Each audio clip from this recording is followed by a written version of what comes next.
Hi friends, నమస్తే. Welcome to my channel. ఇవాళ మన ఛానల్లో స్ప్రౌట్ సలాడ్ ఎలా చేసుకోవాలో చూద్దాం. ఇందుకు పల్లీలు, క్యారెట్, కొత్తిమీర, పెసర్ల మొలకలు, టమాటో, ఆనియన్ తీసుకున్నాను. ఒక బౌల్ తీసుకొని అందులోకి పెసర్ల మొలకలను వేసుకోవాలి. ఇందులోకి టమాటో, ఆనియన్, ఒక క్యారెట్ని తురిమి తీసుకున్నాను. మీకు కావాలంటే ఇంకా కొంచెంగా కూడా తీసుకోవచ్చు.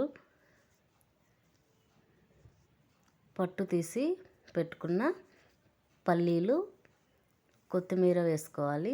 ఇందులోకి చిన్న స్పూన్తో ఒక స్పూన్ కారం, సాల్ట్, జీలకర్ర పొడి, మిరియాల పొడి, మీకు కావాలనుకుంటే నిమ్మరసం కూడా వేసుకోవచ్చు. అన్నీ వేసి ఈ విధంగా కలుపుకోవాలి. మీరు తక్కువ క్వాంటిటీలో క్యారెట్ని కూడా తీసుకోవచ్చు. ఎక్కువ స్ప్రౌట్స్ తినలేము అనుకునే వాళ్ళు క్యారెట్ని కొంచెం ఎక్కువ తీసుకోవచ్చు. టమాటో, ఆనియన్స్ కూడా కొంచెం ఎక్కువగా తీసుకుంటే ఈజీగా తినేయచ్చు. చాలా హెల్తీగా వెయిట్ లాస్ అవ్వాలనుకునే వారికి సూపర్ ఫుడ్. Thank you.